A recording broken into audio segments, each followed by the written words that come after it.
Morning everybody, how are we doing? It's News at 10. I'm Sam, this is Flav. James I'm already irritated. Yeah, and James isn't here. James has decided selfishly to go on a honeymoon, right? How dare James do that? Yeah. So James won't be here for a little while, but it means you get me and Flav, which, you know, it's good, right? I've got to do this. Yeah, you've got to do this, and he's going to enjoy doing it. I do. I love this show. News at 10. It's good. Lots giving you all the information and whatnot. Exactly. By the end of this, you won't even want James back. I don't think you will. Poor James. Let's get straight to it. We're going to go to the first back page, which is the Express. It's all about Gareth Southgate and Marcus Rashford. Pride in my lines. It says Southgate feels his players have won over the nation with 2 0-0 draws. Has he? Has he really? Does it? I mean, not really, is it? I'm not sure. I mean, I'll tell you what. There's more faith in the team and the squad than I had before. I guess I'll give him that. But won over the nation is and a massive statement that's clearly bollocks. Next back page. Actually, no, on that back page, we've still got Fellaini may go on a free because he's rejected a new United contract. I think he's out of contract in the summer. Mourinho clearly loves him. We might brush on that later on, but I don't really see Fellaini leaving because Mourinho loves him so much at United. If he wants out, it doesn't matter whether you... Yeah, no, but money talks, doesn't he? All right. There you go. Right, moving to the next page, talking from the Times. Now, Jurgen Klopp has been taken to hospital with a health scare. He admitted himself when he was feeling unwell. So fingers crossed, he's all right, you know, all football aside. Yeah, of course, yeah. There's a human level to it all. Yeah. You don't want anyone to be ill or have to go to hospital. You know, fingers crossed. It is a very stressful job. We've seen it many times in the past where managers have been admitted to hospital. Many managers come back for it as well. So I'm sure, and you know, fingers crossed, it's nothing serious, that he'll come on and carry on. And Liverpool will have a good season. Well, no, don't go too far. Don't go too far. Next back page, talking about Independent. It's all about Eriksen and Australia after they beat Honduras 3-1. They're in the World Cup. Honduras, over the 2 legs, I think they had 50 plus fouls. It's like they were a proper old school team. But Australia, they got through after disgustingly knocking Syria out. I really kind of wanted Australia just to fall at the last hurdle. Especially the way they celebrated. Yeah. I mean, it's little Syria, they deserved it. We're talking about human level and they celebrated. No, it's just disgusting. Exactly. But Eriksen, man of the moment, going into the derby this weekend, Arsenal Spurs, early kickoff on Saturday. Yeah. Will Eriksen score a hat-trick, Flav? No, but he's as you say, talking of talent, it's incredible what's happened. We know how good he is. I've seen him many times. You know, he's improved so much in the last 2 seasons, and this was kind of like the peaking point for him. This is like a world stage. He's arrived. People understood his potential. Now they see his genuine value, and he just added. No, that single game he added 20 million to his transfer price. Let us know in the comments now how much in the current transfer market. How much do you think Christian Eriksen is worth? If anybody was to buy him, just leave your figures in the comments. We'll go back to them in a bit. Head on to the next back page. It's all about Daily Star and come home, Ruben. After Ruben Loftus-Cheek played well for England against Germany, went off with an injury against Brazil. But apparently Willian wants him back at Stamford Bridge. Will Loftus-Cheek go anywhere? Oh, obviously he's on loan at the moment, isn't he? Yeah. Crystal Palace, so he is technically going to go back to Chelsea. He's been great for Palace as well. Like he's been again. I don't think anyone didn't see the quality in Ruben Loftus-Cheek, and he could well start for Chelsea, I think. But you know, it's ultimately about how many opportunities he would get there. It's all right, Willian going, yeah, we'd like him to come back home, but you know, what's the point if he's not going to play?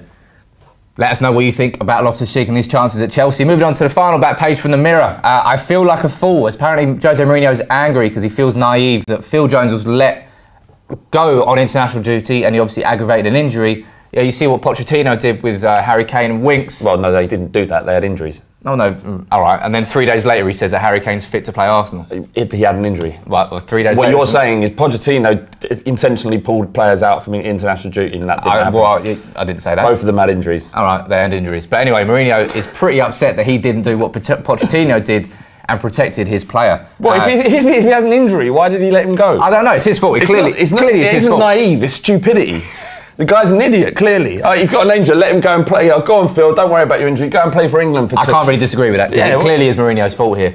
But let's move on to the main story of today. Yeah, he's good anyway, is he? Huh? Phil Jones? Well, no, he's good, but then he gets injured. And then he's good, and then he gets injured. Then he's good, and then he gets injured. Same old story every year. Pogba and Ibrahimovic nearly there, aren't they? Yeah, well, Pogba was hopefully going to be back for Newcastle, but it doesn't sound like he will. Sounds like we're going to just not take a risk with him and just wait until he's 100% fit. But main story today is about Everton, who still haven't appointed a full-time manager. David Unsworth still in temporary charge. Yeah. And there's a story from Jason Burt and Matt Law from The Telegraph saying that Everton have failed in their latest move to try and sign Marco Silva, because Marco Silva doesn't have a release clause in his contract, so Watford have all the cards. 11 games into a season, they're doing fantastically well. They don't want to let him go. Story goes on to say that they have offered to pay him a salary of 3.5 million a season, currently gets 2.6 million at Watford, but they don't want it. Watford are not willing to let Marco Silva go. So what do Everton do in this situation? Because Sam Allardyce, he's said he's ruled himself out of the job because they've dilly-dallied, they've waited too long. But they want Silva, clearly. I mean, Allardyce is a short-term appointment. He's never stayed anywhere apart from Bolton for any great length of time. So that isn't going to solve solve their immediate problems, but not the long-term problems. Silva is a long-term appointment, clearly very, very talented coach, but what they've done wrong, in my opinion, is they've set their targets in the wrong place. You don't go after a manager who's 11 games into his career and doing fantastic well, albeit at a smaller club in Watford. They've chosen their targets wrong. If they wanted him, they should have went and got him when he was available. Now they're in the situation where they have to find someone. Marco Silva, if he leaves for Everton now, that's a massive stain on his character. I mean, he would do more damage by leaving, in my opinion, more damage leaving to Everton to go now than say, well, this guy shows no loyalty to anybody. He starts on this project and just bucks at the first good opportunity. That isn't the qualities of a great manager. That doesn't show leadership. That shows self-interest. So he'd be crazy to leave for Everton right now. He should stay at Watford. Everton should have appointed Sam Allardyce, and if they wanted, get rid of him in the end of the season and then pick Silva up. But I mean, some gigs. To be fair, it's a good point there. But what I'm saying is, if I can see that, why are the people running their football club? Why is it so difficult? It's a shower of shit in that football club at the moment. Well, let's go to the comments here talking about Everton. We've got Aaron Sharp saying, looks like Unsworth is going to be there until the end of the season. Chris Parker saying, Everton isn't a step up from Watford at the moment. Well, table-wise, they're definitely not. But if you look at the investment that Everton made in the summer... I mean, Everton, a huge club, much bigger than Watford. In the long run, it would serve Silva better to manage a club like Everton. But in terms of what's going on in the pitch, clearly Watford are in a much better situation. Largely parts of what Silva's been doing there. But so let us know, if you're an Everton fan, what is your ideal situation out of this? Obviously, probably going to be Marco Silva coming in, but if that's not going to happen, where do Everton turn? Do you have any answers that aren't Sam Allardyce or Unsworth until the end of the season? Is there somebody else you could potentially turn to? Because you need somebody. David Unsworth, he did... Who was it they beat? 3-2? They come back from 2 goals down. Yeah, that was their one good result. That was the one win that Unsworth has got. But Everton aren't in a good place at the moment.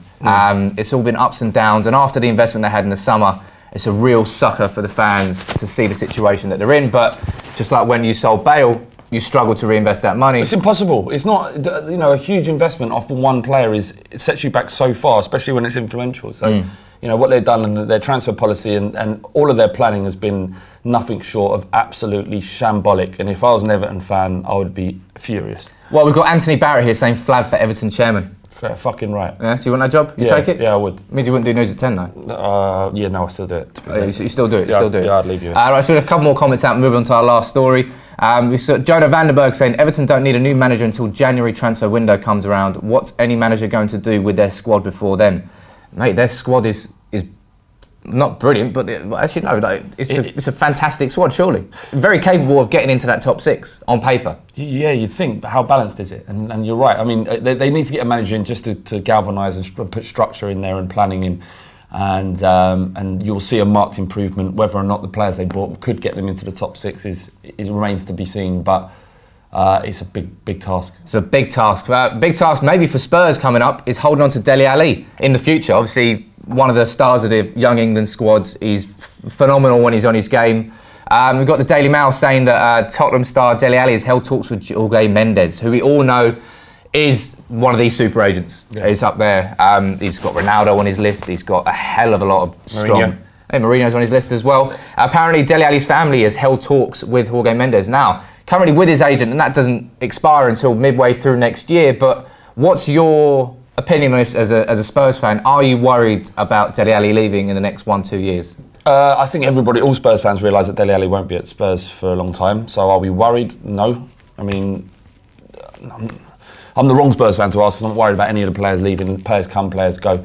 The shirt remains. But that aside, look, Ali's a major part of what Pochettino's brought to the team. He's a major part of his tactics.